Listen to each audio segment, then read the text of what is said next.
एक ही नूर से हुक्म हजूर से सारी सृष्टि साजी। भाई पंडित काजी एक ही जात है, एक ही जात है, एक ही जात है, एक ही जात है। आज जो अभी अभी आपने शब्द सुना, भजन सुना, उस पे सत्संग हो रहा है जी। गड्डी मौत को कहा गया है कि एक दिन मौत ने आना जरूर है। चाहे कोई शूरवीर है, योद्धा है, पीर, पैगंबर, अवतार, गुरु, महापुरुष, हर कोई मालिक के इस कानून को मानता है, बदलता नहीं। जब समय आता है तो हर किसी को ये संसार छोड़ना पड़ता है। आत्मा जो शरीर रूपी मकान में मेहमान बन के रह रही है, इसे ये मकान एक दिन खाली करना होगा। वो समय कब आएगा, किस जगह पे आएगा, ये किसी को नहीं पता होता, पर यह समय निश्चित होता है। पहले बने परारविद, पाछे बने शरीर। पहले वो विधि, वो तरीका मौत का जो आने वाला है वो लिख दिया जाता है, शरीर का निर्माण फिर होता है। तो भाई, समय कहां आएगा, किस जगह पे आएगा, यानी मौत के रूप में उस मालिक को पता है। ओम हरि अल्लाह वाहिगुरु गॉड, नाम अनेक हैं, वो एक है। उसको मालूम है सब कुछ, क्योंकि उसने सब कुछ बनाया है। तो समय आना जरूर है, पर पता इंसान को नहीं। मारे राखे आपे आप, मानस के कछु नाही हाथ। उस मालिक के हाथ में है सब कुछ। मालिक ने सब कुछ बनाया है, वो बनाता है, जन्म देता है, और समय अनुसार वापस बुला भी लेता है। पर जाने का ढंग अलग अलग हो जाता है। जो मालिक को याद करते हैं, उस मालिक की भक्ति, इबादत, सच्ची याद में समय लगाते हैं, नाम का सुमरन करते हैं, कलमा सच्चे दिल से अदा करते हैं, तो जब वो संसार छोड़ने लगते हैं, यानी उनकी मौत आने लगती है, तो वो पहले से बता देते हैं, मैंने फलां समय पे, फलां जगह पे अपने मालिक के साथ चले जाना है। और जब वो शरीर छोड़ते हैं तो यूं लगता है जैसे सो गए हों। एक पल में जैसे अपने कपड़े उतार देते हैं पुराने, नए पहन लेते हैं, ऐसे ही भक्तजन शरीर छोड़ के चले जाते हैं। लेकिन जो उसे याद नहीं करते, मालिक की भक्ति नहीं करते, उन्हें अपनी मौत का पता नहीं चल पाता। और जब वो समय आता है तो बुरी तरह से तड़फती है आत्मा। यानी जब मौत का सामना करना पड़ता है तो आत्मा को बेअंत कष्ट होता है। इस बारे में हिंदू रूहानी फकीरों ने लिखा है कि जैसे एक जीवित इंसान के सैकड़े बिच्छू डंक मारे, वो मरे ना, पर उस जहर से जितना वो तड़फेगा उतना दुख आत्मा को जब शरीर छोड़ती है तब आता है। ये बात मुसलमान रूहानी फकीर लिखते हैं, अंदाज अलग अलग होता है। वो कहते हैं जीवित इंसान के अगर कोई कांटेदार झाड़ी मुख के रास्ते डाल के गुद्दा के रास्ते खींच के निकाली जाए, जैसे वो शरीर तार तार हो जाएगा। जितना दुख उस इंसान को होगा उतना दुख मौत के वक्त रूह को उठाना पड़ता है। सिख गुरु साहिबानों ने इस बारे में फरमाया है, जिंद नमाणी कड्डिए हड्डा को कुड़काए।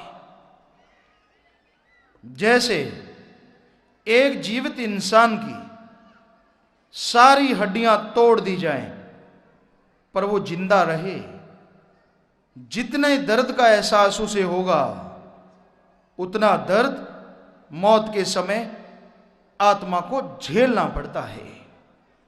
बेपरवाह मस्ताना जी सच्चे मुर्शिद कामिल शास्त्रनाम जी महाराज फरमाया कर दे कि जैसे कोई रेशमी कपड़ा है, तिल्ले से कढ़ाई की गई हो और उसके ऊपर कांटेदार झाड़ी रख के खींच दें, जैसे वो कपड़ा वो तिल्ला तार तार हो जाता है, वैसे हशर आत्मा का रूह का होता है, शरीर का होता है।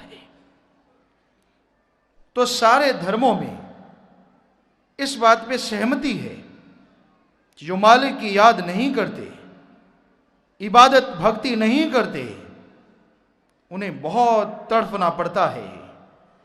आत्मा बहुत दुख पाती है। कई बार शरीर शांत लगता है लेकिन वो इंसान बोलता नहीं मौत के वक्त, वो क्योंकि आत्मा तड़फ रही होती है, वो चुप है, दुख सहन नहीं हो पाता, पर फिर वो अंदर ही अंदर तड़फ रहा है।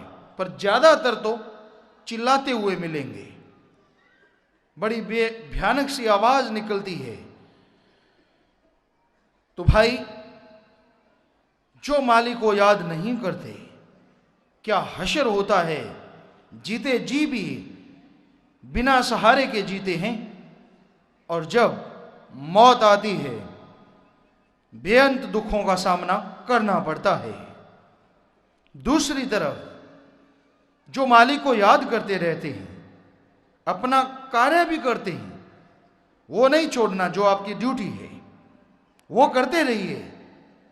घर परिवार में रहिए, बाल बच्चों में रहिए, लेकिन ख्यालों से विचारों से अपने मालिक ओम हरि अल्लाह वाहिगुरु गॉड को याद करते रहिए।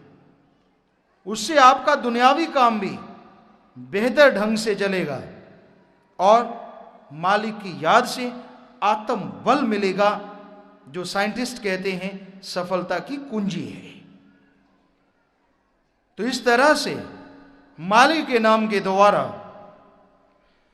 इंसान सब सुखों को हासिल कर सकता है। कई बार ऐसा भी होता है कि कोई एक्सीडेंट हो जाता है, दुर्घटना ये से कहते हैं, तो उसमें शरीर छूट जाता है। शरीर कई बार देखने लायक ही नहीं रहता, टुकड़े टुकड़े हो जाते हैं, पर कच्चे उड़ जाते हैं। तो ऐसा क्यों होता है? सब लिखा हुआ है, वो समय बदल नहीं सकता, लेकिन जो शरीर के परखच्चे उड़ गए, अगर उस आत्मा ने अपने मालिक प्रभु की भक्ति की है तो उसको कष्ट नहीं आया और वो आत्मा जन्म मरण में नहीं मालिक में समा जाती है। शरीर छूटने की विधि चाहे कोई भी हो, कैसी भी हो, इससे कोई फर्क नहीं पड़ता। फर्क पड़ता है क्या आत्मा आवागमन से आजाद हुई कि नहीं। फर्क पड़ता है कि आत्मा ने सुमरन किया कि नहीं। अगर किया तो आवागमन से आजाद मोक्ष मुक्ति जरूर मिलती है, और अगर नहीं किया तो शरीर चाहे आराम से छूटे, मखमल के गद्दों पे छूटे, फिर भी आत्मा को जन्म मरण में जाना होगा, दर दर भटकना होगा, हर शरीर में दुख उठाने होंगे। तो भाई ये कभी ख्याल ना करें कि शरीर ऐसे क्यों छूटा। कई बार ऐसा भी सुनने को मिलता है, आप दुनिया में रहते हैं, हमने देखा लोग व्यंग कसते हैं, आप तो भगवान का नाम लेने वाले थे, आप तो ओम हरि अल्लाह गॉड खुदा वाहिगुरु को याद करने वाले थे, फिर आपका बेटा, आपकी बेटी या आपका कोई आदमी क्यों मरा। सुन के दुख आता है और हंसी भी आती है। आप क्या समझते हैं ऐसा कहने वाले कि भगवान का नाम किसी को मरने नहीं देता? गलत। फिर तो हो गया इसका मतलब कि भगवान का नाम तो मन माया में, काल के देश में हमेशा कैद रखने को बना है। नहीं भाई, ये गलत है। माली का नाम रक्षा करता है। कब? जब कोई आपका मौत जैसा कर्म हो, आपके हाथ पैर टूटने हो, चारपाई पे ही पड़े पड़े आपने तड़फते रहना हो, पर आपने मालिक का नाम जपा, निरंतर भक्ति की, इबादत में, उसकी याद में समय लगाया, तो आपका वो भयानक कर्म जो सूली के मानिंद था, सूली के बराबर था, वो एक कांटे में बदल जाता है। ये तो संभव है मालिक के नाम के द्वारा। वैसे सुमरन का अगर इंसान पक्का हो, मालिक की याद में समय लगाता है, तो ये सच है, उसके लिए असंभव कुछ भी नहीं। मालिक कुछ भी कर सकता है, लेकिन जब उसको मंजूर हो। ये नहीं कि मालिक का नाम लिया और वो ये दुनिया से जाएगा ही नहीं। आप निगाह मारें, कितने पीर पैगंबर हुए, अवतार हुए, गुरु महापुरुष हुए, संत फकीर हुए, योद्धा शूरवीर हुए, पर आज वो हमें नजर क्यों नहीं आते। जब समय आता है आखिरी तब्दीली का, मौत का, तो हर किसी को संसार छोड़ना पड़ता है। माली के भगत संत फकीर उसकी रजा में रहते हैं, रजा को बदलते नहीं, रजा को तोड़ते नहीं। तो भाई जाना पड़ता है सबको, तो आप रोए ना, परेशान ना हो, ज्यादा दुख ना मनाएं अगर आपका कोई संसार छोड़ के चला गया। आप मन को समझाएं सुमरन के द्वारा और इतिहास की गवाहियों के द्वारा कि जब इतने बड़े बड़े महापुरुष जो मालिक के दर्शन करता ही नहीं, करवाने वाले भी थे, जब वो दुनिया छोड़ के चले गए, तो आम इंसान क्या यहां रुक पाएगा? जब वो रजा को मानते हैं, तो अगर वो किसी को नाम देते हैं तो वो कैसे कहेंगे कि तूने इस दुनिया से जाना नहीं? जाना है इस दुनिया से सबने, पर बारो बारी। वो समय कब आएगा और कैसे आ जाना है ये पता नहीं है। इसलिए संतों ने कहा, आने वाले समय का फिक्र मत करो, गए हुए समय के लिए रो मत, जो समय आपके पास है उसे गवाओ मत। जो आपके पास समय है उसकी कदर करो, उसकी कीमत पाओ, सच्चे दिल से मालिक को याद करो और परमार्थ में समय लगाओ।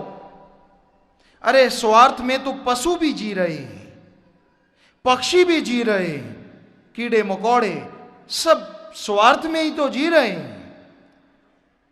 मालिक ने परमार्थ करने के लिए, हे इंसान, तुझे बनाया है। अच्छे नेक कर्म कर, मालिक को याद कर, ताकि यहां भी दोनों जहां की खुशियां हासिल कर सके, और जब ये संसार छोड़ना हो तब भी तू हंसता हुआ जाए, दुनिया तेरे लिए आंसू बहाए कि ये बहुत नेक, बहुत अच्छा फरिश्ता इंसान था। पर ऐसा कुछ मत कर कि लोग तेरे जाने से राहत महसूस करें कि अच्छा हुआ ये कलंक मिट गया। बुरे कर्म मत कर भाई, बुरे कर्म करेगा तो समाज में कोई इज्जत से तेरा नाम नहीं लेगा। अरे तेरा ही नहीं, तेरी आने वाली पीढ़ियों को भी लोग इज्जत सत्कार नहीं देंगे, गलत निगाह से देखेंगे। इसलिए जीना तो सबने है, पर कुछ ऐसा कर जाइए कि आपका नाम दोनों जहां में अमर हो जाए। ऐसे अच्छे कर्म करो, परमार्थ करो, सबका भला करो, ताकि लोग अपने बच्चों को आपका उदाहरण दें कि बनना है तो फलां शूरवीर, योद्धा, नेक पुरुष, समाज सुधारक या संत फकीर जैसा बन, ना कि कोलू वाला बैल बन। आज ज्यादातर इंसान माया के लिए जी रहे हैं और माया के लिए मर रहे हैं। कोलू वाले बैल की तरह रुपया कमाने में लगे हैं। क्या इसका कोई छोर है, किनारा है? हमें तो नजर नहीं आया। आप के पास कम रुपया है, आपकी निगाह में है लाखों बना लें। जिनके पास लाखों हैं उनको होता है करोड़ों बना लें, और जिनके पास करोड़ों अरबों हैं उनका भी ख्याल भरता नहीं। वो भी और कमाने के चक्कर में सारा समय लगा देते हैं और एक दिन ये संसार छोड़ के जन्म मरण में उलझने चले जाते हैं।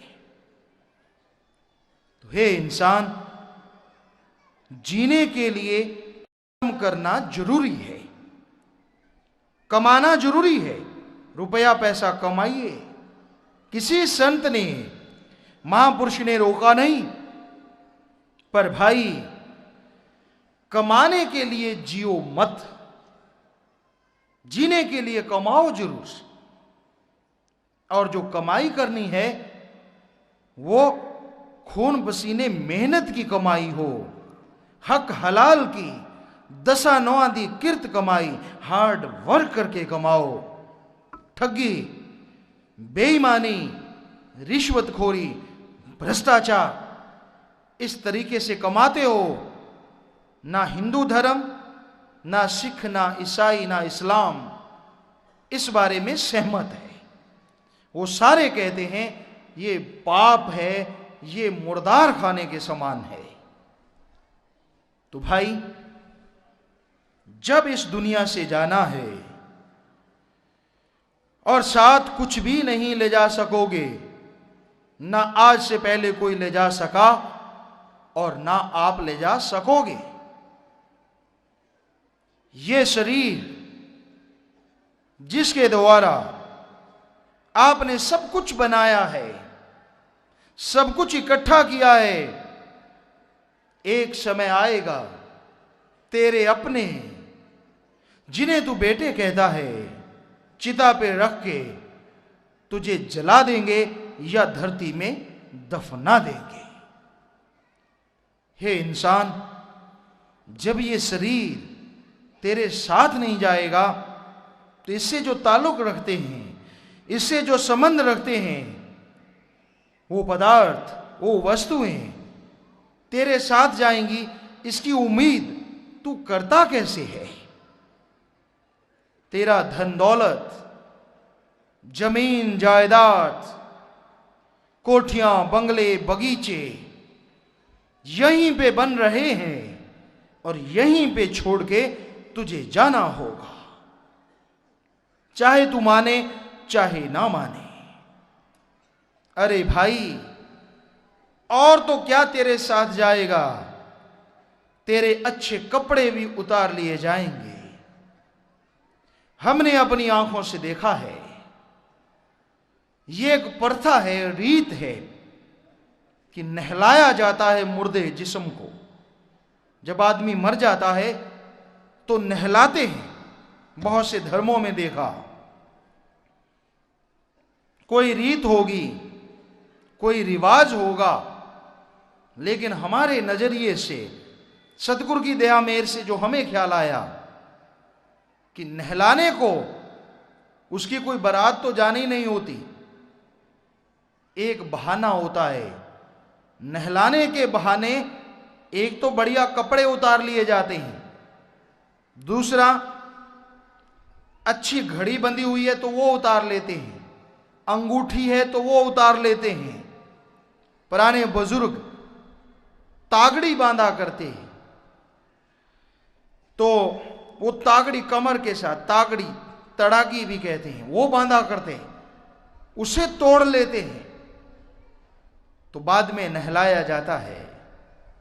नहलाने के बाद बढ़िया कपड़े नहीं, सस्ता सा कपड़ा होता है, खादी का, खद्दर या लट्ठा कहते हैं उसे, वो आम दुकानदारों के पास भी होता है गांव में, क्योंकि उसकी जरूरत पड़ती रहती है। तो वो कपड़ा लेके आते हैं और उस कपड़े को अच्छी तरह से सिलते नहीं, सिलाई नहीं करते। हमने जो देखा, आधा सिला और थोड़ा काट के बाजू डालने के लिए जगह बनाई और शरीर पे पहना दिया, और फिर तेरे लिए मखमल के गद्दे या डनलप के गद्दे नहीं होंगे, डंडे से रख के और उनके ऊपर रस्सियों से डंडों को बांध के तुझे लिटा दिया जाएगा।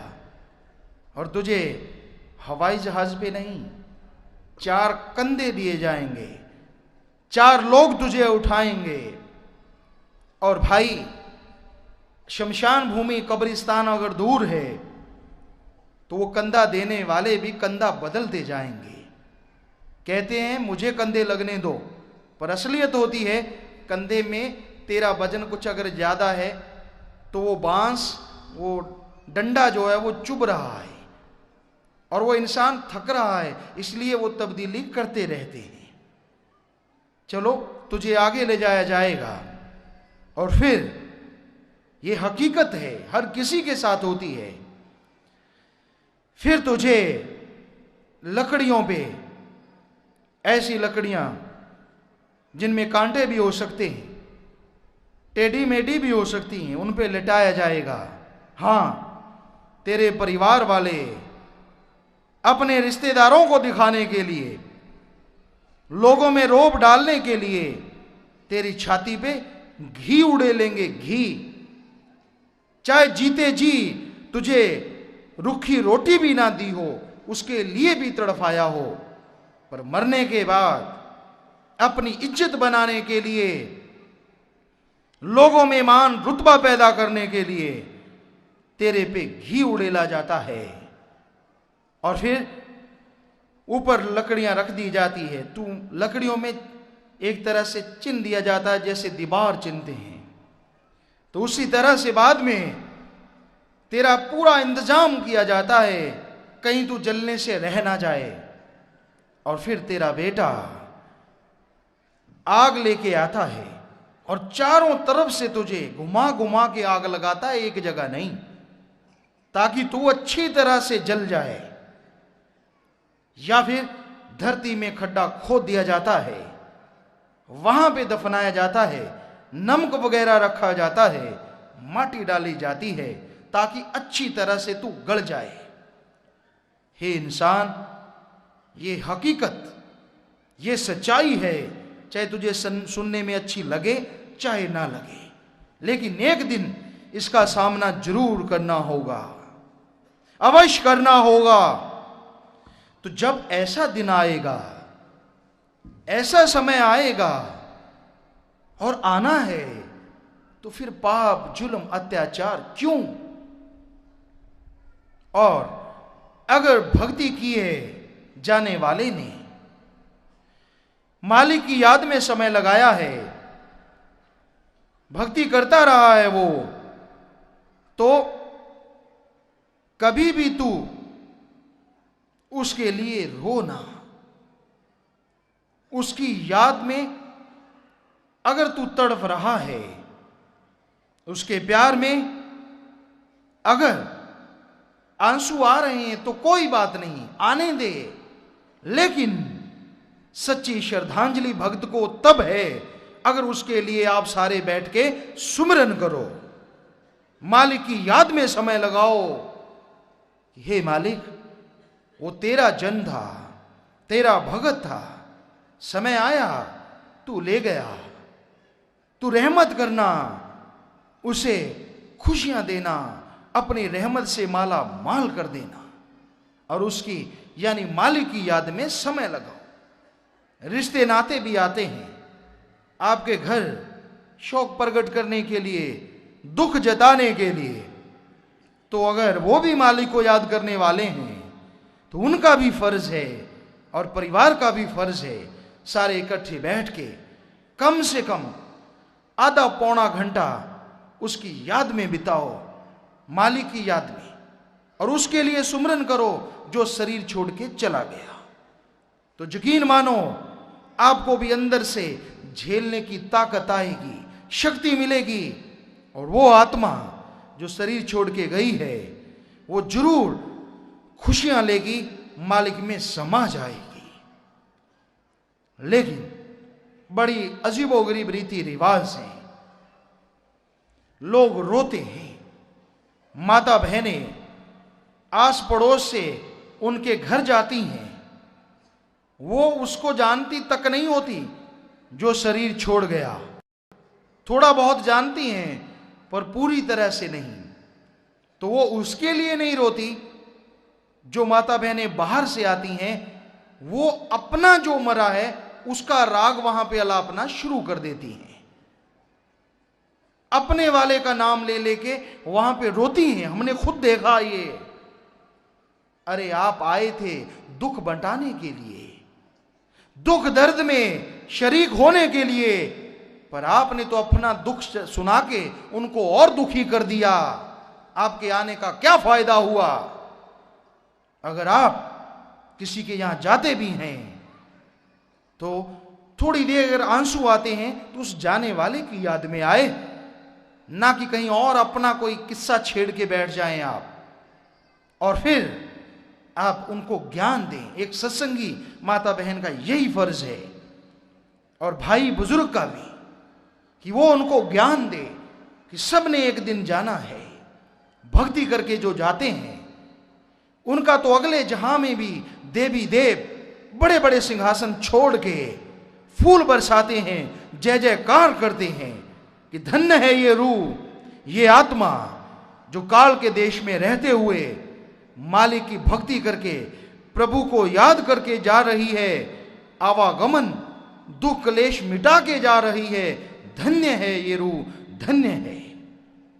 तो उसका नाम जो भक्त मरा दोनों जहां में अमर हुआ, आप रोके या यूं और कोई ढोंग पाखंड करके उसके नाम को बट्टा ना लगाएं, बल्कि जैसा आपको बताया उसकी याद में मालिक का नाम जपें, प्रभु से प्रार्थना करें। यह सच्ची श्रद्धांजलि होगी, सच्चा दुख में शरीक होना होगा। तो भाई जाना सबने है, पर जैसे आपको बताया कि अगर मालिक का नाम लिया जाए, भक्ति इबादत की जाए, तो शरीर कपड़े की तरह उतर जाता है।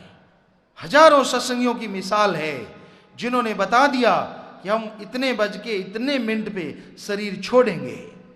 डॉक्टर साहबानों ने चेकअप किया, कहने लगे बिल्कुल नॉर्मल है, लगता तो नहीं।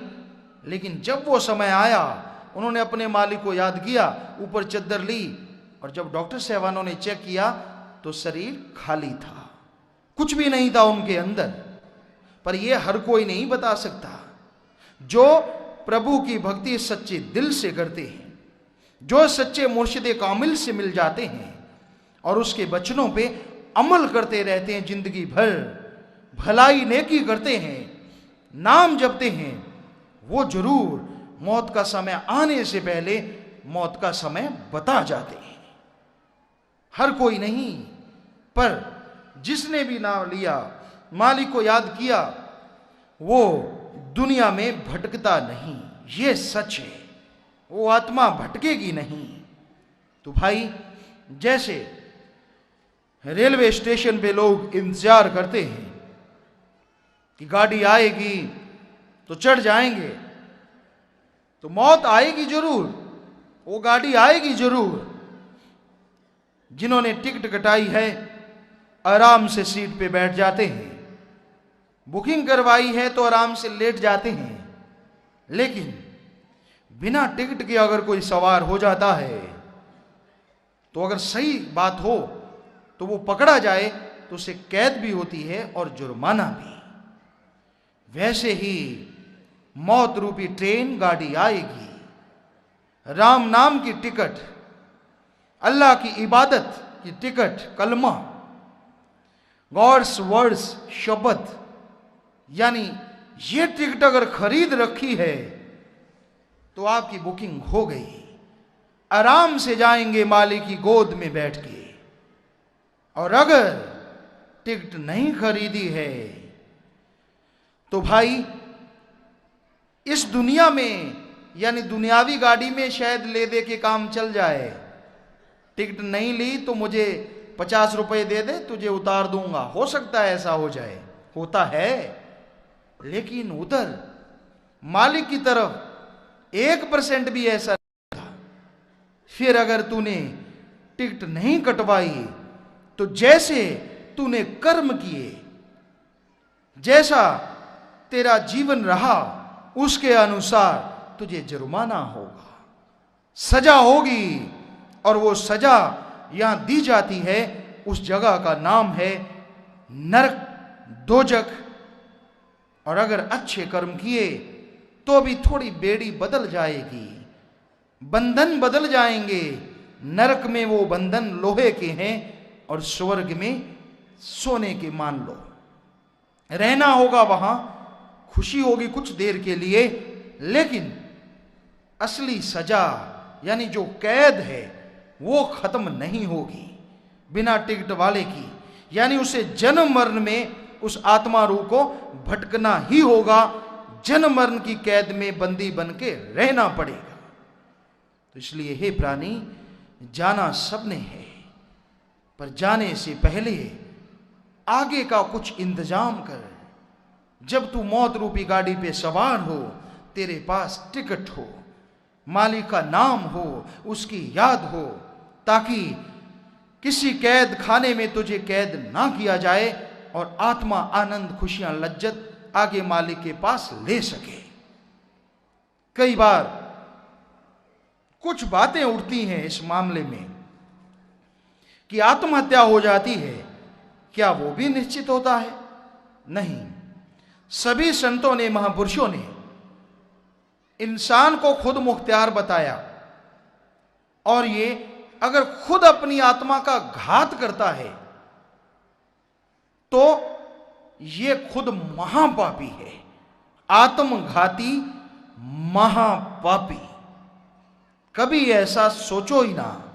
सोच आ भी जाए तो मालिक की याद करो ताकि कभी दोबारा ना आए। तो जो मालिक का नाम लेते रहते हैं, प्रभु की भक्ति करते हैं, अगर वो आत्महत्या कर ले तो भाई आत्मा भटकेगी नहीं 84 में। ये तो सही है। पूर्ण सदगुरु मुर्शिदे कामिल ने जिसे अपनी तवज्जो से चेता दिया, मालिक का नाम दे दिया, वो आत्मा के बंधन उसी समय कट गए। लेकिन आत्महत्या की है तो आगे सजा उसकी जबरदस्त होगी, भयानक सजा भोगनी पड़ेगी आत्मा को।